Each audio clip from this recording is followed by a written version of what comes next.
So yun guys, for today's video, mag-unbox tayo ng ating biniling car charger.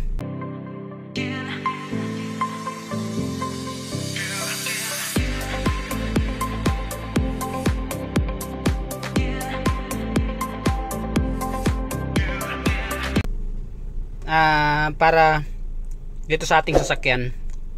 So ano pala to guys, 67 watts. So kasi nga pala, naka-Android ako. Ang gamit kong cellphone, Xiaomi rin. Xiaomi 33 watts. Meron ako 67, meron din ako. Tapos meron din akong 120 watts na cellphone. Yung sa charging to guys. So ang video na to para sa mga naka-Android na ganun yung sa charger niya. Kasi ang daming daming binibenta online na nakalagay 120, tapos hindi naman siya legit.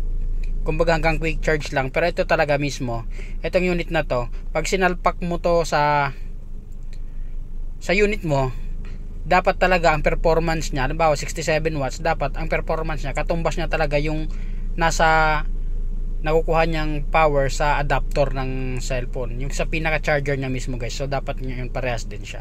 So ngayon ito, itatry natin siya. Peace. So ito, yung kanyang laman, isang black na cords, tapos ito yung adapter niya,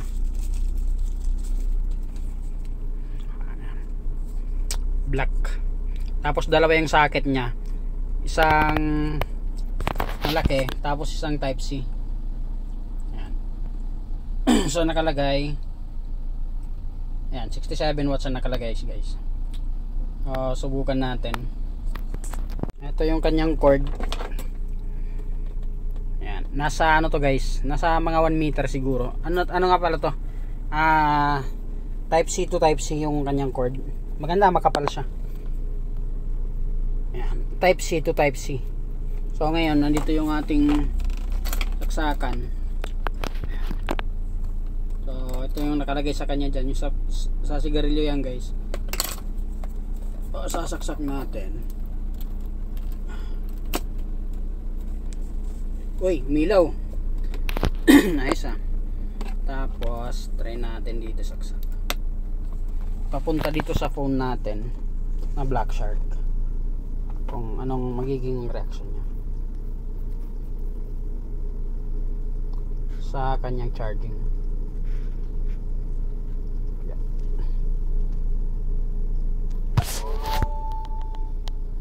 Ayun, so gumagana nga, 67 watts guys pag naka hypercharge.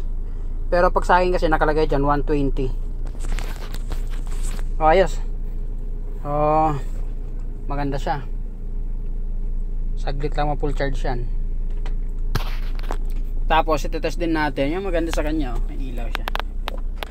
Ganda. Yan guys, 67 watts to guys. Para to sa mga naka-Android, no? Pero pwede rin naman yung iPhone dito. Alam ko may type C na rin yung sa iPhone.